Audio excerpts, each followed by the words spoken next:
ওমর রাদিয়াল্লাহু তাআলা আনহু একজন বুড়ি মার বাড়িতে গিয়ে খোঁজ খবর নিচ্ছে, পর্দার আড়ালে খোঁজ খবর নিচ্ছে। ও মা, আপনি কি খাচ্ছেন? ওই বৃদ্ধ বুড়ি মা তো জানে না ওমর রাদিয়াল্লাহু তাআলা আনহু যেই নেই, ছদ্মবেশে পর্দার আড়ালে ওমর রাদিয়াল্লাহু তাআলা আনহু বলতেছে, আপনি কি রান্না বান্না করতেছেন? পর্দার আড়ালে থেকে বুড়ি মা বলতেছে, আমি গরিব একজন মহিলা, আমার 3 জন সন্তান আছে, সন্তানদেরকে আমি বুঝ দিচ্ছি, সান্ত্বনা দিচ্ছি, অথচ ডেগের মধ্যে পাতিলের মধ্যে কোনো ধরনের খাবার নাই। আমি সন্তানদেরকে বুঝ দিচ্ছি, তোমরা একটু অপেক্ষা করো, আমি রান্না বান্না করে খাবার নিয়ে আসছি। অথচ পাতিলের মধ্যে শুধু পানি আর পানি, ডাল দিয়ে গরম করতেছে আর সন্তানদেরকে সান্ত্বনা দিচ্ছে, একটু নিরাশ হও, নিরাশ হয়ে না, একটু শান্ত হও। এদিক দিয়া ওমর রাদিয়াল্লাহু তাআলা আনহু বুড়ি মার কাছে গিয়েছে। ওই বুড়ি মা বলল, আজকে আমি এত কষ্টের মধ্যে আছি, 3 জন সন্তানকে আমি ভালো করে খাওয়াতে পারছি না, আমার ডেগের মধ্যে কোনো ধরনের খাবার নাই, আমার ডেগের মধ্যে কোনো ধরনের রান্না করার মতো কোনো কিছু নাই। আজকে অর্ধ জাহানের খলিফা ওমর খলিফা হয়েছে বটে, আমার খোঁজ খবর নিচ্ছে না। হাসরের মাঠে ওমরের যে ক্ষমতা থাকবে, আমারও সেই ক্ষমতা থাকবে। তখন আমি আল্লাহ তাআলার কাছে তাকে গলার মধ্যে রশি লাগাইয়া আল্লাহ তাআলার কাছে হাজির করাবো আর বলবো, ইয়া আল্লাহ, আপনি তাকে খলিফা বানিয়েছিলেন, আমি এত কষ্ট করেছি, আমার সন্তান ছিল, খিদার তাড়নার কারণে আমার ছোট সন্তানটা হয়রান হয়ে পড়ে গিয়েছিল জমিনের মধ্যে, কিন্তু খলিফাতুল মুসলিমিন এমন একজনকে বানাইলেন যে আমার খোঁজ খবর নিয়েছিল না। এই কথাটা পর্দার আড়াল থেকে খলিফাতুল মুসলিমিন ওমর রাদিয়াল্লাহু তাআলা শুনে সাথে সাথে ধরে গিয়ে বাইতুল মালের কাছে চলে গেল। খাদেমকে বলল, আসলাম, তুমি দরজা খুলে দাও, আটার বস্তাটা আমার মাথার মধ্যে উঠে দাও, আমি তাড়াতাড়ি ওই বৃদ্ধা বুড়ি মার বাড়িতে নিয়ে যাব। খাদেম ওমর রাদিয়াল্লাহু তাআলার কথা শুনে খাদেম বলল, খলিফাতুল মুসলিমিন, আপনি কেন নিবেন? আমাদের মাথার মধ্যে উঠে দেন, আমরা নিয়ে যাই। তখন ওমর বলল, খাদেম রে, তোমার নিয়ে যেতে হবে না, আমার মাথার মধ্যে উত্তোলন করে দাও। তখন ওমর রাদিয়াল্লাহু তাআলা আনহু আটার বস্তা নিয়ে ওই বুড়িমার বাড়ির দিকে রওনা হয়েছে। এদিক দিয়া খাদেমকে বলছে, তুমি গোশত রান্না করে তার ঝোলগুলো নিয়ে এসো। ঝোলগুলো খাদেম নিয়ে আসলো। তখন ওমর রাদিয়াল্লাহু তাআলা বাড়িতে গিয়ে দেখে ওমর রাদিয়াল্লাহু তাআলা লাকড়ি চুলার মধ্যে দিয়ে 2টা পাথর একসাথে বাড়ি দিয়ে আগুন ধরানোর চেষ্টা করেছিল, কিন্তু আগুন ধরে ধরে নিভে যায়। ওমর রাদিয়াল্লাহু তাআলা এক পর্যায়ে চুলার কাছে মুখ নিয়ে ফু দিয়ে আগুন ধরানোর জন্য চেষ্টা করতেছে।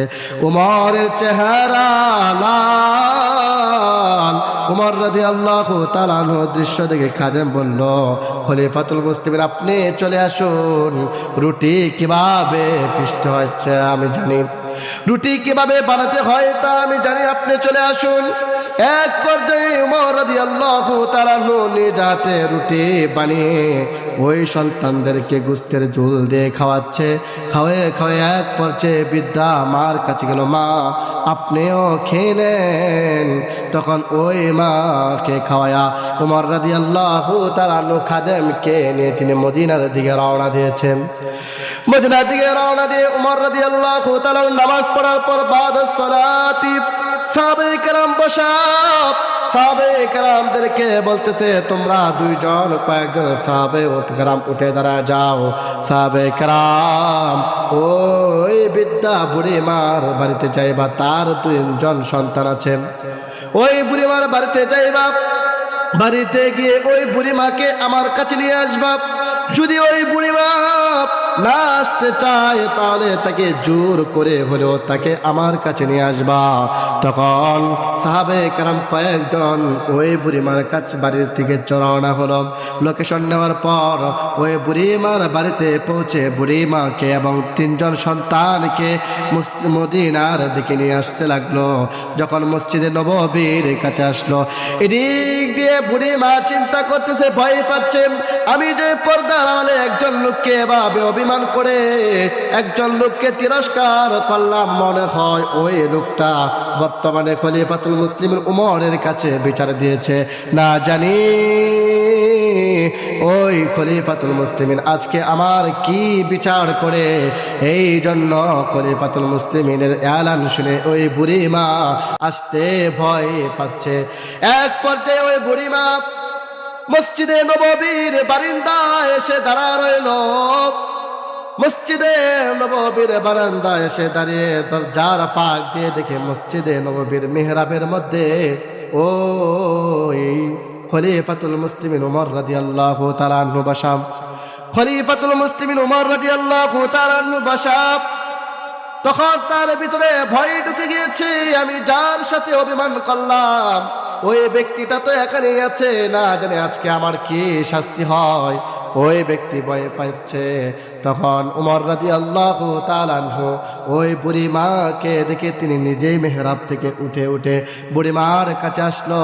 তার হাত পা কোনো নড়াচড়া করে না, চোখ দিয়ে টপ টপ করে পানি পড়তেছে।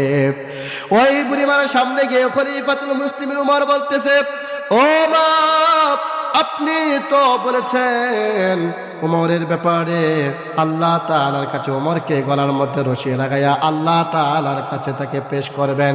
হাসরের মাঠে আপনার যে ক্ষমতা থাকবে উমর রাদিয়াল্লাহু তাআলা আনহু সেই ক্ষমতা থাকবে।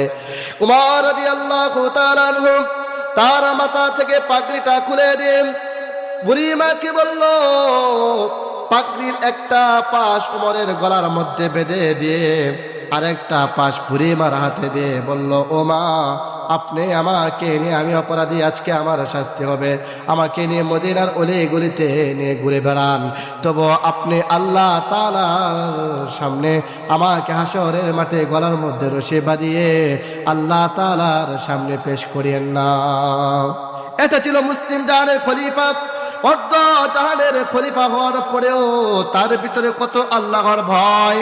উমর রাদিয়াল্লাহু তাআলা আনহুর ভিতরে কত আল্লাহর ভয় ছিল, অথচ তিনি এমন একজন সাহাবী যে সাহাবীর ব্যাপারে নবীজি সাল্লাল্লাহু আলাইহি ওয়াসাল্লাম জান্নাতের সার্টিফিকেট দিয়েছেন।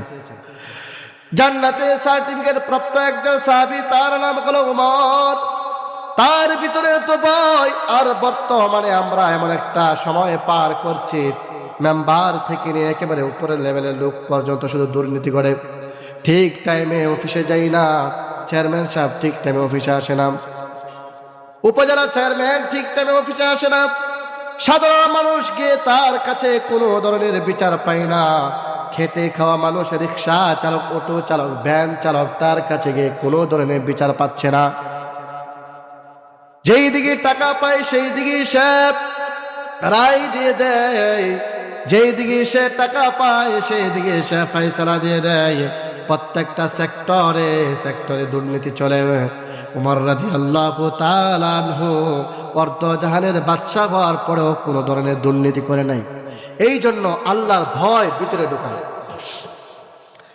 আল্লাহর নবীজি বলেছেন 7 শ্রেণীর লোককে আল্লাহ তাআলা আরশের নিচে জায়গা দিবেন।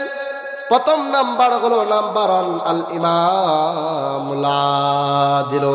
উমর রাদিয়াল্লাহু তাআলা আরেকটা ঘটনা, উমর রাদিয়াল্লাহু তাআলা এক বুড়িমার কাছে গিয়েছে, গিয়া বলতেছে, ছদ্মবেশে গিয়েছিল, আপনাদের সময়ে খলিফাতুল মুসলিমিন উমর রাদিয়াল্লাহু তাআলা সে কেমন, তার আচরণ কেমন, সে কি গরিবের খোঁজ খবর নেই কিনা? তখন বৃদ্ধা মা বলল, আজকে আমি গরিব অসুস্থ অবস্থায় ঘরের মধ্যে পড়ে আছি, মুসলিম জাহানের বাদশাহ খলিফা উমর আমার কোনো ধরনের খোঁজ খবর নিচ্ছে না। উমর রাদিয়াল্লাহু তাআলা আনহু সে বলতেছে, তার সামনে বলতেছে, বুড়ি মা আমার কোনো ধরনের খোঁজ খবর নিচ্ছে না, আমার ভিতরে অনেক দুঃখ আছে। উমর বলতেছে, ও মা, আপনি যদি আমার কাছে দুঃখ বিক্রি করতেন। তখন বুড়িমা বলতেছে, দুঃখ কি বিক্রি করা যায় কিনা।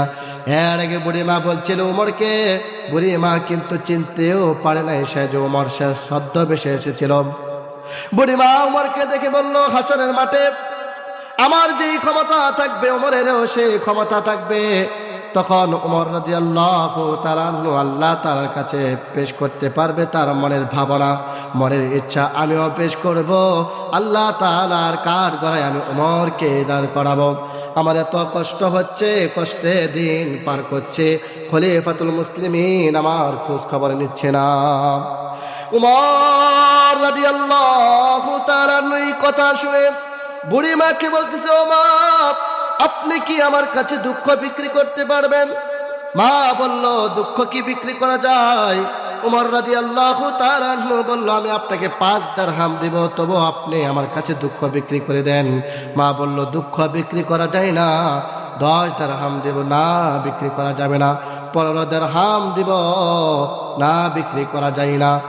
এক পর্যায়ে উমর বলল, ও মা, আমি আপনাকে 20 দিরহাম দিব, তবু আপনি আমার কাছে দুঃখ বিক্রি করে দেন।